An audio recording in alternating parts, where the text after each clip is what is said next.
အားလုံးပဲမင်္ဂလာပါရှင်ဒီနေ့ကတော့စလက်တို့2ယောက်ရဲ့ရုံးပိတ်ရက်လေးဖြစ်တဲ့အတွက်ထုံးစံတိုင်းပဲ2ယောက်စလုံးနန်းဝင်ဈေးကိုဈေးဝယ်ထွက်ခဲ့ကြပါတယ်ဒီနေ့2ယောက်သားစားကျင်တာလေးရှာဖွေရင်းနဲ့ဟင်းချက်ဖို့အကြံရတာကငပတ်မှွေရယ်ပဲကြီးစုပုတ်ဟင်းရယ်နောက်ပြီးတော့တရက်သီးစိမ်းလေးတုပ်ပြီးတော့စားမှာဖြစ်ပါတယ်ဈေးထဲမှာပန်းမင်လေးတွေ့တော့ထုံးစံတိုင်းပဲမဝယ်ရမနေနိုင်ဝယ်ခဲ့ပါသေးရဲ့ရှင်ဇီးကပြန်ရောက်ပြီဆိုတော့ချက်ပြုတ်ဖို့အတွက်မြန်မြန်ပြင်ဆင်ပါမယ်။အရင်ဦးဆုံးငပတ်မွေလေးစပြီးတော့ချက်ပါမယ်။စီပူလာပြီဆိုရင်တော့ကြက်သွန်ဖြူနီချင်းထောင်းထားတာကိုထည့်ပြီးစီသက်မယ်။စနွေးမုံနဲ့အယောင်တင်မုံလေးထည့်မယ်။အနံလေးမွေးလာပြီဆိုရင်တော့ငပတ်ကိုအတုံးလိုက်ထည့်လိုက်ပါမယ်။အရသာအတွက်ဟင်းခတ်မုံစားနဲ့ငပြားရည်လေးထည့်ပါမယ်။ငါ့ကိုအသားလေးတင်းလာအောင်စီသက်ပြီးွားရင်တော့ရေနွေးလေးထည့်ပြီးတော့အဖုံးအုပ်ပြီးတင်ထားလိုက်ပါမယ်။နည်းနည်းပွက်ဆူလာပြီးတော့ငါးသားလေးနူးလာပြီဆိုလို့ရှိရင်ဟင်းအိုးထဲမှာပဲအရိုးလေးကိုတစ်ခါလေးနှွှင်လိုက်မယ်။ပြီးရင်ရေခမ်းပြီးတော့စီပြန်လာတဲ့အထိစိတ်ရှည်လက်ရှည်နဲ့မှွေပေးပါမယ်။ပြီးတော့ချခံနေပြီဆိုရင်တော့မျိုးသီးစိမ့်နဲ့အရှက်နဲ့နံလေးအုပ်လိုက်ပါမယ်။နောက်တစ်ခါကတော့ပဲကြီးစုပုတ်ဟင်းရေးပါ။စက်သွန်ဖြူနီချင်းစီသက်မယ်။စနွေးမုံလေးထည့်မယ်။ပြီးတော့ရင်ရေဆေးပြီးတော့ရေစစ်ထားတဲ့ပဲကြီးလေးထည့်လိုက်ပါမယ်။အရသာအတွက်ဟင်းခတ်မုံစားနည်းနည်းစီထည့်ပါမယ်။အနံလေးမွေးသွားပြီဆိုရင်တော့ရေနွေးလေးထည့်ပြီးတော့အဖုံးအုပ်ပြီးတော့ပဲကြီးနူးသွားတဲ့အထိတည်ပေးပါမယ်။မနူးသေးလို့နောက်တစ်ရေထပ်ထည့်ပါတယ်။ကဲအခုဆိုရင်ပဲကြီးလေးနူးသွားပြီဆိုတော့ပဲကြီးတစ်ဝက်လောက်ကိုခြေပေးလိုက်မယ်။ပြီးရင်ဟင်းရည်လိုတစ်လောက်ကိုရေနွေးလေးထည့်လိုက်ပါမယ်။ဟင်းရည်ပုတ်ပွက်ဆူလာပြီးအရသာလည်းအစီပြေသွားပြီဆိုရင်တော့စူပုတ်ရွက်များများလေးခတ်လိုက်ပါမယ်ရှင်။အခုကတော့တရက်သီးသုံးပါပါ။တရက်သီးလေးတော့ကိုဖိုးရသေးချချင်းနဲ့ချစ်ပေးထားတယ်။တရက်သီးရဲ့စက်သွန်စိမ်းလေးရဲ့ပြီးတော့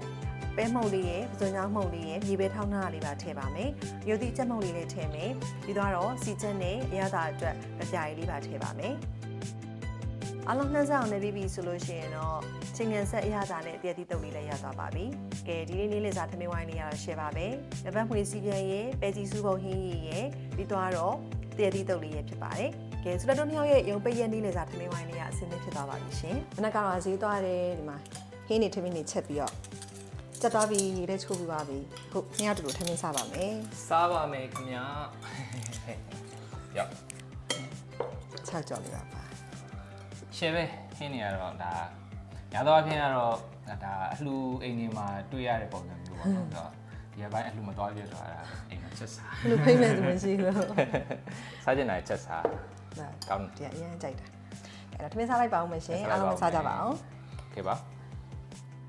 အခုလိုရုံပိတ်ရမျိုးကြမှာကိုစားကျင်တာလေးဖွယ်ရချက်စားရတဲ့အတွက်ဒီလိုအချိန်လေးကဆူလက်တို့နှစ်ယောက်အတွက်တန်ဖိုးရှိဆုံးချိန်လေးဖြစ်ပါတယ်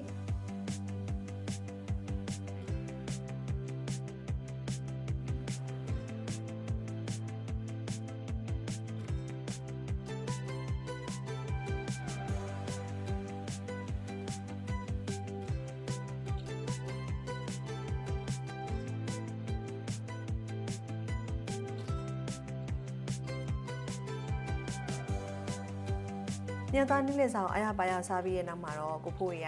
အတစ်ဖြတ်စရာတွေရှိတော့ထိုင်ပြီးတော့လှုပ်နေပါတယ်။ဇူလက်ကတော့အလုပ်တွေပြီးသွားပြီမို့လို့ကိုရီးယားကားလေးထိုင်ကြည့်ပါတယ်ရှင်။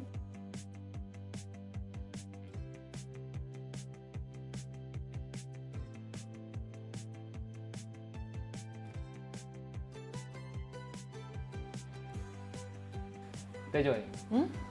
တို့တွေနေ့လည်တုန်းကစားတယ်ပဲကြီးနဲ့စူပုတ်ဟင်းကြောင်လာမသိဘူးပြီးတော့ဒါမှမဟုတ်ဒီစကရင်တိုင်းများလို့လားမသိဘူးဇက်ကြောရတက်ပြီးတော့ခေါင်းတွေကိုက်နေတာနေလို့မကောင်းဟုတ်လား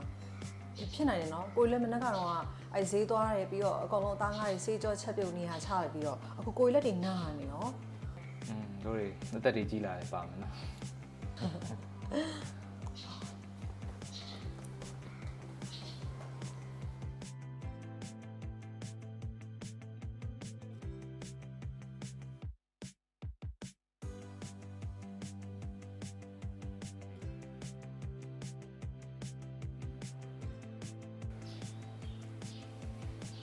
ရပါမီဆာဂရစ်တလောက်ပါလား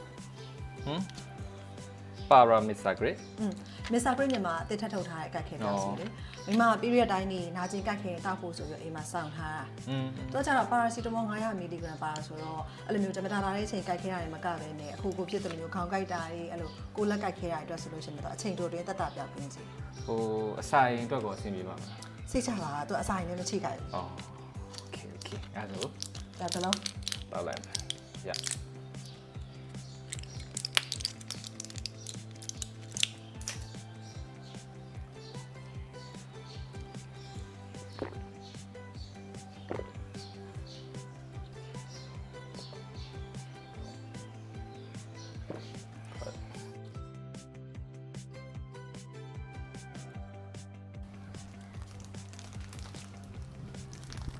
ဘာတွေကြည့် ကိုရီးယားကကြည့် ကိုရီးယားကဒီလိုကောင်းလိုက်ဆို ဟုတ်တယ်သွားစားလို့ကောင်းတယ်ခု